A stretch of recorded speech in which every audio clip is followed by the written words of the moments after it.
I'm out. I'm done.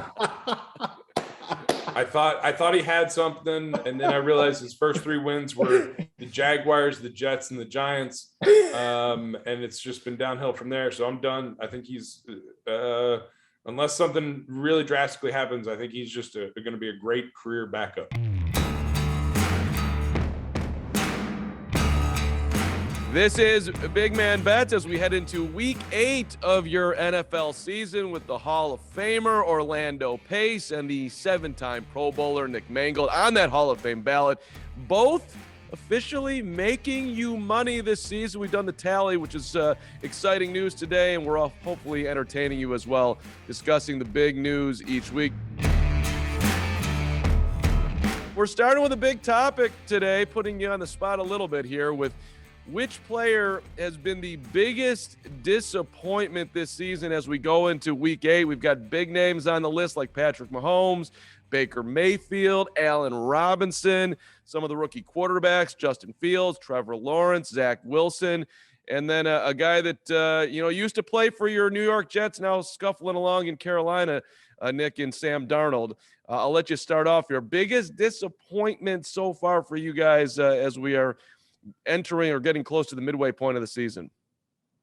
Yeah, I look at it and, I go back and forth. My 2 that I'm holding right now, and they're for very different reasons. So my first one, Patrick Mahomes. And while I can't say that he's a disappointment, I think he's trying to do too much. And so that's where the disappointing part comes in, where, we're used to seeing him make these magical throws and just being all worldly, and now having to kind of compensate for that defense, it's holding him back. The other one is Sam Darnold, not because of anything previous. His tenure at the New York Jets wasn't great. Didn't know what we're getting coming in the season. He started 3-0 and was playing really well. He's now, just losing left and right. So that comes into a disappointing part. So it's tough. I'm looking at both of them, but right now I think when you're talking about preseason expectations, I got to go with Patrick Mahomes. Yeah, Nick, I agree with you. Just because, Patrick Mahomes was the greatest thing we've ever seen at quarterback. So his expectations are naturally higher than every other quarterback in the league. And when you see him leading the league in interceptions, that makes him probably the biggest disappointment of the season this far. And to your point, Nick, he's trying to carry so much of that team's load in terms of, their defense. If he doesn't have a good game, and he didn't have a good game last week, you see what happens to their ball club when he doesn't perform well. It looks great when he makes those sidearm throws and those no-look throws when you're winning ball games, but when you're throwing an interception, doesn't look that good. I also tend to give the rookie quarterbacks a pass this year. But the one I would say is Trevor Lawrence, because he's been touted to be the savior of the NFL for the next 10 years. And he hadn't really performed up to his stature too. And I think sometimes it's coaching to blame a little bit, because some of these guys aren't put in great situations where coaches are there to develop some of those young quarterbacks like Justin Fields in Chicago. So I tend to give those rookie quarterbacks a pass for being a disappointment. A couple of the numbers on Mahomes, he's got 11 turnovers now through 7 games. So first 7 games, 18, 19, 20, he had 7 total. The 9 picks, he's got 24 in his career interceptions in 4 seasons. So, I mean, if he stays on pace, he could beat that this year. Are you guys expecting that he's going to turn this around and the Chiefs are going to get going here? I don't want to make any excuses for Patrick, but I did watch a few of their games, and a lot of receivers are dropping balls. Whether, obviously, I know Tyreek Hill dropped a few that probably caused a couple interceptions. So, but you still got to take those as interceptions. I think their defense is so bad. I don't think they have a chance at coming back this year and being Super Bowl contenders at this point. Yeah, I look at it and I have Tyreek Hill on my fantasy team, and that has been an absolutely disappointing extravaganza. And so, I was expecting big things out of him. I still think because of what Patrick Mahomes has been able to do, that there is hope for the turnaround. Because the defense, I don't know, and this is me not knowing Kansas City, but I don't know if it's a scheme or if it's players. If it's players, we're done. Season's over anyways. We'll move on to 2022. If it's scheme, that can get corrected. Those things can be adjusted. Guys can stop making the mistakes that they've been making. And so the turnaround is a possibility. And I'm going to bank on the experience of Patrick Mahomes and what we've seen out of him and his history of just being a dynamic player in the NFL. I'm going to take that and say, yes, he's going to turn it around. Are they playoff contenders? But at least I know they will turn around, and we're going to get some good wins out of it.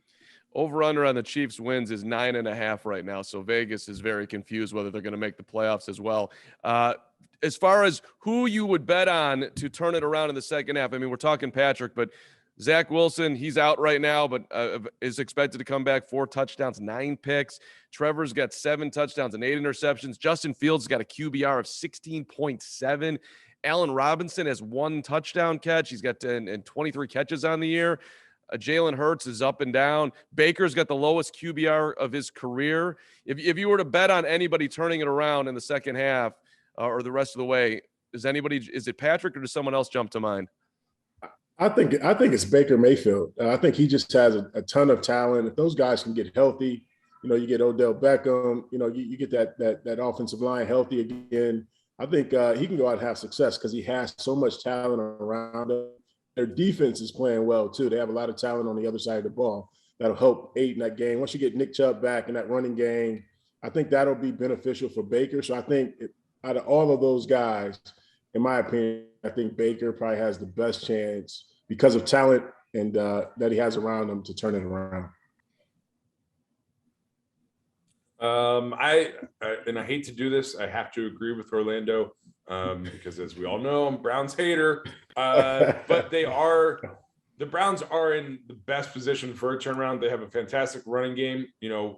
When they get healthy, they'll be able to continue to do that. So there won't be as much pressure on Baker Mayfield. And so he will have that to lean on. And they do have a pretty stingy defense. So I think of all the players that are out there, I look at like Trevor Lawrence. I just don't see Jacksonville doing anything. Zach Wilson being hurt, how you come back from injury and everything that goes in with that. You never know. Justin Fields and I think the Bears are just, they're a dumpster fire. So they're not going to figure anything out. I put Baker Mayfield as, the person that's going to be able to turn around because of the pieces around him and his, overall talent.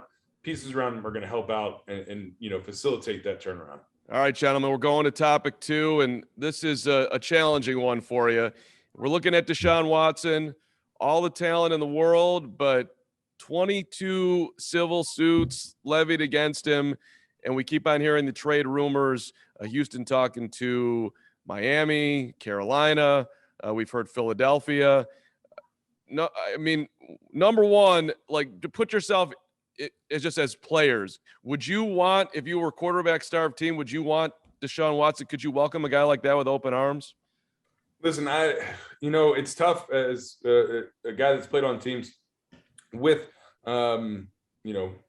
missing a quarterback position a little bit here and there. It's very difficult. And you look at it as, we live in a world where you're innocent until proven guilty. The thing that I'm intrigued by, as an outsider looking in, and then probably as a player too, is as this has all been going on, why is it taking so long? I feel like these things should have been figured out, because there is no idea. Your team could trade for Deshaun Watson. You're like, hey, listen, we just got this great young talent. He's going to be coming in. And next thing you know, like a week later, they're going to be like, oh, you know what? On these criminal charges, civil charges, all this has come down. NFL is now suspending him for a year. What are these things going on? Why is it taking so long to get to that point? Because I think that's the biggest thing that's hanging over people's heads, is that they have to sit there and wonder, like, is he, did this all really happen? Did it not happen? Is he even going to be able to play for us when we do trade for him? All those things are up in the air. And, I always looked at it, especially at the Jets, when people were coming in and out, no matter what went on, previous teams, whenever you came into our locker room, you got a clean slate. You got to prove who you are. But this one, when you're outside talking about the courts and the legal system, I think that stuff needs to play out. And the fact that it hasn't is pretty disappointing because you have that unknown sitting there, knowing you could have a great quarterback, but he also could not be playing for it. Yeah, I agree. I think one thing that probably the most important part is Deshaun probably needs to get this behind him, right? If there are 22 civil lawsuits, hey man, cut the check and let's get on to playing football and get on with your career, because that's what it's going to end up being anyway. Nick, you know this probably as well as anybody. With that many lawsuits, you're just prolonging the process at this point. So but if I'm a player in that locker room and we need a quarterback, he's a guy who has the skill set to go out that can really change a franchise.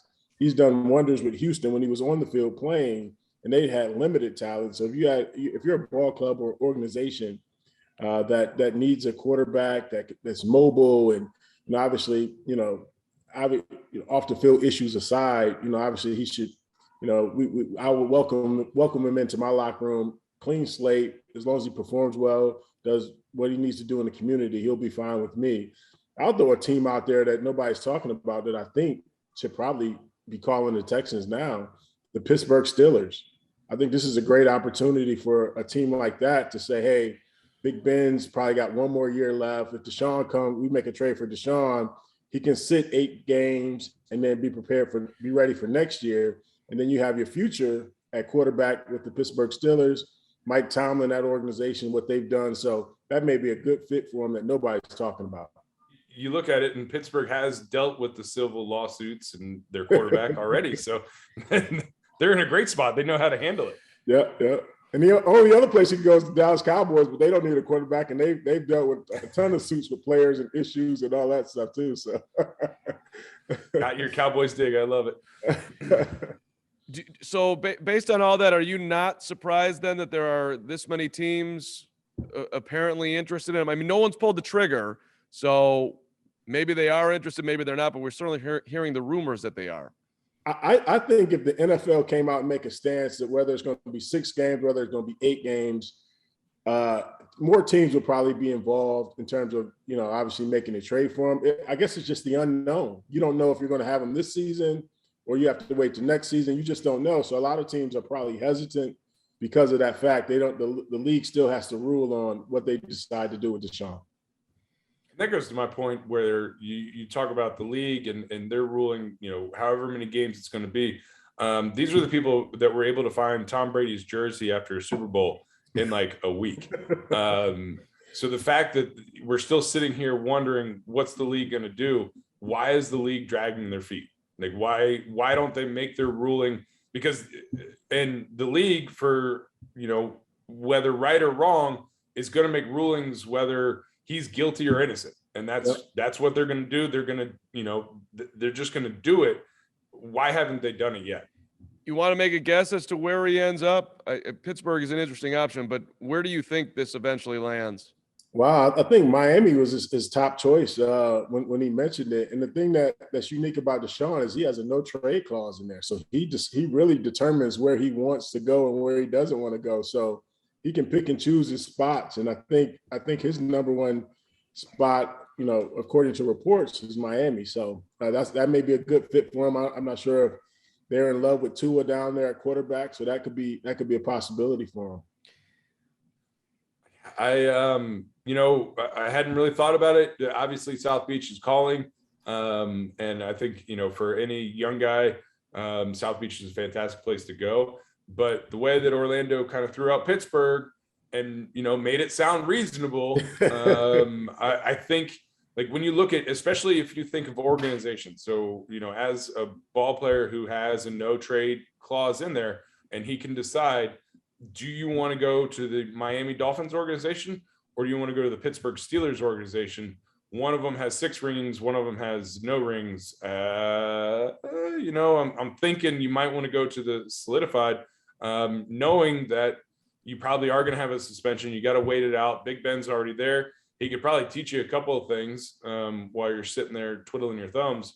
That, to me, if I were looking at it, if I had to say, all right, I'm a quarterback, I'm going to get traded. Of the two, where do I want to go?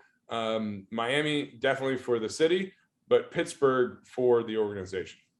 And just listening to you guys talk about this, it just seems like, look, we separate real life from the football, and is that fair? Like, that's how you guys kind of look at it, like, look, man, I'm dealing with what's going on this 100-yard field in practice on Sundays. That's how I'm judging you. The rest of it, like, I'm here to try to win, and that's it, period. So I don't like the morality of all of it. You don't really go there. So that's what I'm hearing.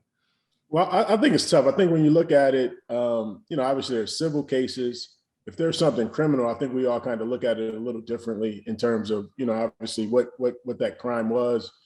But in terms of, once that's all settled off the field, man, once you're in our locker room, we're gonna put our arms around you and try to go win some ball games. So that's our main focus. Obviously once the off the field issues are done, and then you got to just be a good person, a good player, and be involved in our locker room and be a good teammate. So that's the way I view it.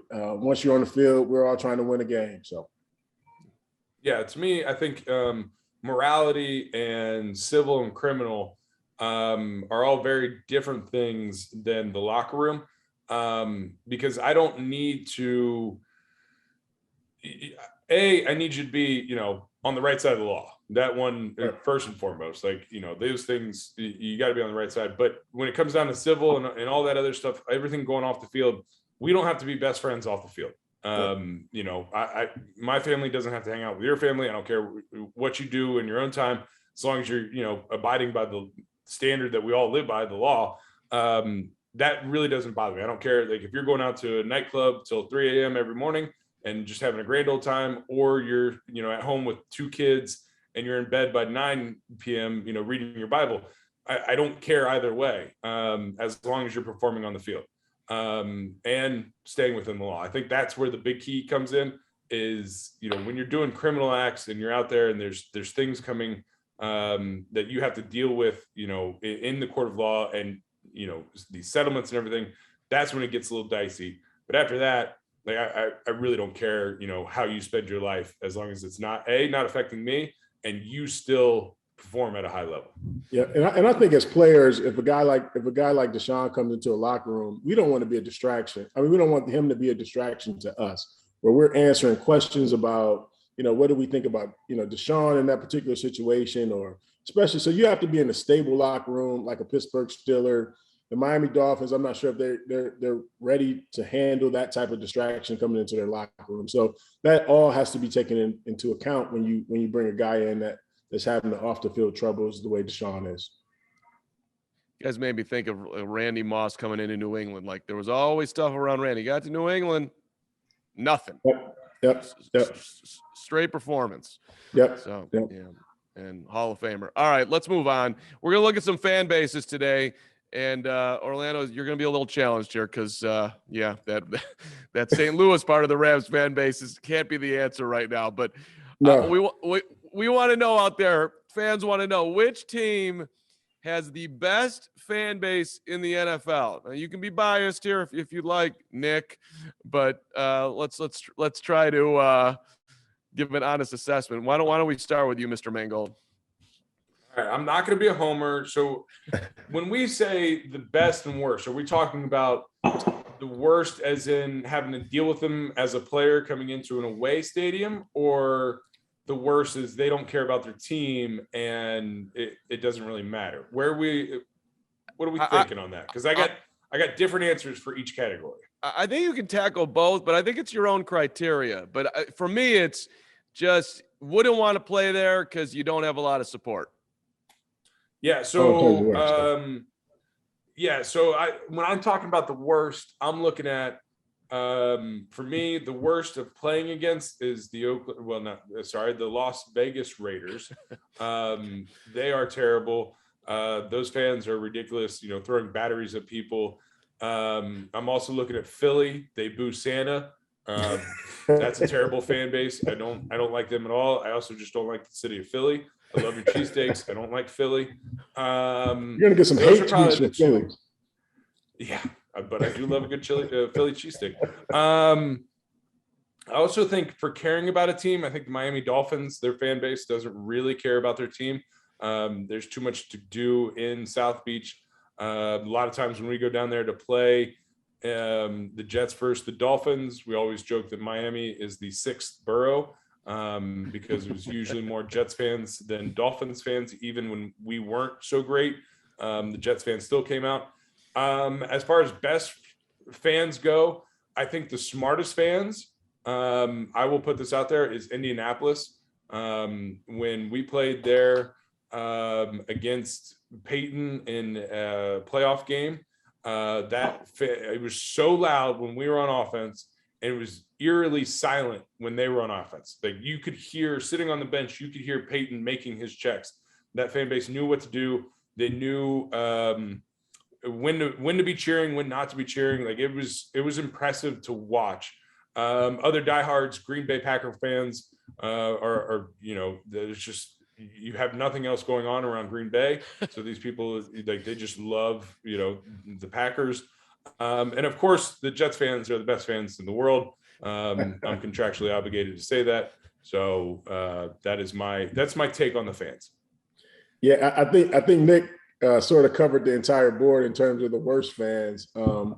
In terms of obviously where we get a chance to play, but I'm gonna tell you a fan base that he didn't mention. The Bills Mafia, man. Anytime you're jumping off of tables, jumping off trucks under tables, breaking tables, man, that is different passion for your ball club, man. And obviously they got it rolling, but they are all about Buffalo and winning, doing crazy stuff in terms of their fan base. The Cleveland Browns is another one. Even when they were losing, we're still kind of selling out. They miss football, love football up there. One of the places I hated playing, and to Nick's point in terms of this, how smart a fan base is, the Seattle Seahawks, going up there trying to, they embrace the 12th man, going up there trying to, being an offensive lineman, trying to hear the play from your quarterback, the snap count. It made it extremely difficult to have some success up there. So they're passionate, they're loud, and then obviously, LA Rams, man, they're coming along in that new stadium out there. And I'm like Nick, I am contracted to say that they are the best fans out there in the NFL, man. Did it feel different in Chicago your 1 year, Orlando? Those are really passionate fans of Chicago too, man. Being from playing most of my career in a smaller market in St. Louis, when you go to Chicago, man, it is a different world, man. Everybody has an opinion. There's a ton of media outlets, and you have to win a certain way, or they'll destroy you in the media. But those fans are passionate. They love their Chicago Bears, and they'll let you know when you're not playing well. Hardest stadium to play in? I think we covered it here, but are you saying Seattle? I am saying, for me it was Seattle. Just because you can't hear anything from the first snap to the last snap, and you're guessing on snap counts and trying to figure out your offense, and guys are getting off the ball really quick. So that's always been a tough place to play for me.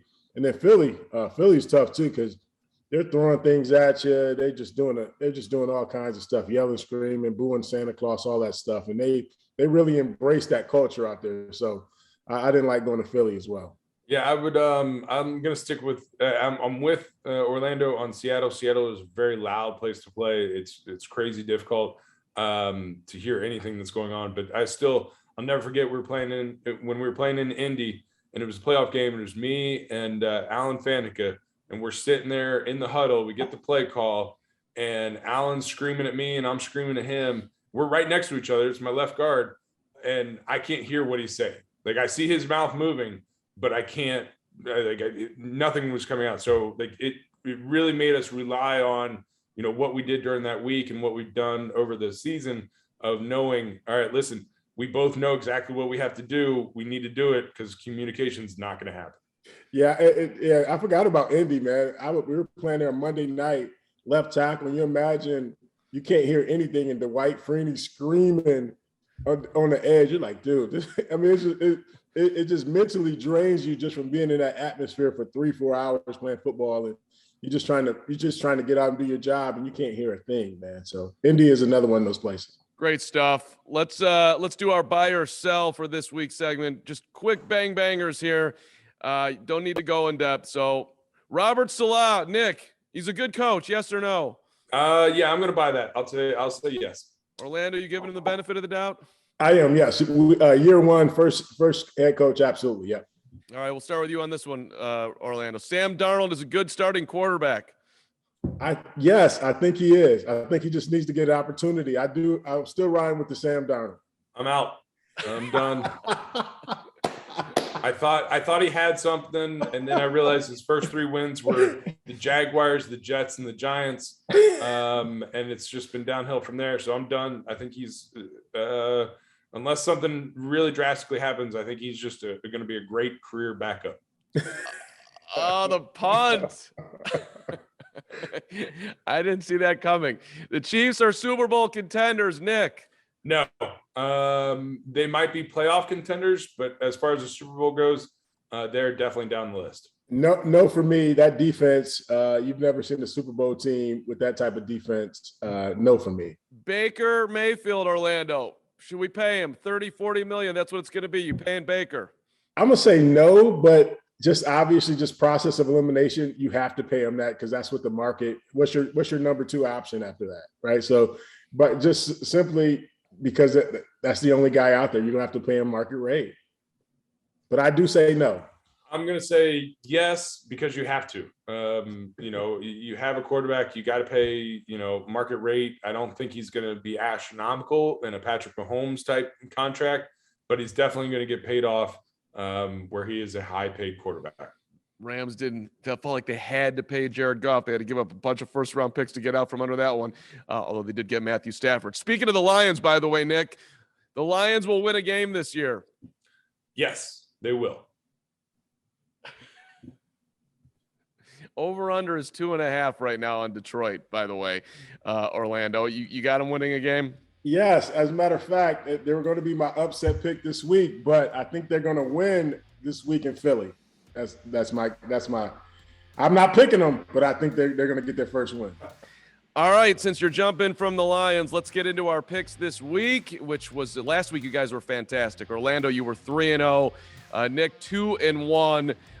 Your one loss last week, you took the Houston Texans, which congratulations on just saying Texans, even though they were getting 1,000 points, the Cardinals still covered. But right now, Orlando is 10-9 on the year, so that is plus 0.1 units. You're still making money if you're betting with Orlando. Nick, you're 13-6, plus 0.583, depending on your unit level. Hey, you're making some money, perhaps some big money with Nick. And by the way, go to WynnBET for all your gambling needs, WYNNBET.com. Orlando, we're going to let you go first here since you were 3-0 last week. Give us your pick of the week. Yeah, I'm going Tampa Bay -5 over the New Orleans Saints. I think Tampa Bay is rolling right now, playing really good offense. Tom's doing his thing, defense playing well. And then New Orleans had that. They were out in Seattle late Monday night. So they got a road trip back to New Orleans. I think it's going to be a tough week for them. Tampa Bay -5. All right, so I'm looking at for me, pick of the week. I don't understand this line at all. Doesn't make any sense to me. So I'm obviously missing something from Vegas, but I am taking the Titans -1 over the Colts. How the Titans are only -1 over the Colts makes no sense whatsoever. I think they're going to run all over them. It's going to be a bloodbath. So I am going Titans -1 versus the Colts. That's a good pick. You are with the public on that one, just for the record. 68% of the money right now going on at Tennessee. All right, from our pick of the week, we move along to our upset of the week. Nick, you're up, my bud. All right, so this is where Orlando and I are going head-to-head. Upset of the week, I got the Saints +5 versus the Buccaneers. I think their defense is playing fantastic. Coming home to the Superdome, they're playing on Halloween. There's going to be costumes galore. Fans are going to be crazy. It's going to be a wild time in New Orleans. I think the Bucs aren't going to be able to handle it. I have my fingers crossed for Jameis. That's a big part of this bet. We need to see good Jameis, not bad Jameis. But I got Saints +5 as my upset of the week. Yep. My upset of the week is a Thursday night special. Green Bay getting 6.5 over Arizona, which is a pretty good game. I think Aaron Rodgers is going to come out No way he loses on the national televised game. I know he's not going to have Adams. I think he's in protocol, but I still think he comes out and makes it a game. It'll be a lot closer than 6.5. So I'm going Green Bay 6.5. Good pick. Yeah, it's always good to get a Super Bowl contender as an upset candidate here. But interesting, if you look at the money on that one, it's 42% on Green Bay. So people are actually kind of riding with Orlando versus nobody is riding with you on the Saints, Nick, which is why I like your bet a lot. Be a lone wolf. It's a great way to go. All right, over-unders, team. Let's wrap it up. For me, it's the Dallas Cowboys versus the Minnesota Vikings. I'm going under the 55 points. Obviously it's the highest point total on the board. Cowboys coming off a bye. I think they, it'll be a close game, but I don't think they'll get close to that 55 points. Interesting. I don't know about that. I think the Cowboys are going to come out hot. But my over-under is the Bears versus the 49ers. Two teams that are just trudging along with nothing to play for. I'm actually going back to the under. I don't like it, but I'm doing it. 39.5 seems like a low number. Seems like they're telling me to take the over. This failed me 3 weeks ago, but I'm back to the well. I'm taking the under. 39.5. Bears, 49ers. No one scoring points. I mean, based on the quarterback play last week, that's feels like a solid play. Fields was awful, and Garoppolo was borderline worse. We are on to week 8. Great to be with you today, and hope everybody enjoyed the show as per always. Big Man Bets is here with you, and check out BetSided, doing phenomenal work, and of course, WynnBET, WYNNBET.com for all your gambling needs. Enjoy the games, and gentlemen, we'll see you next week. Continued success to both of you. Stay positive.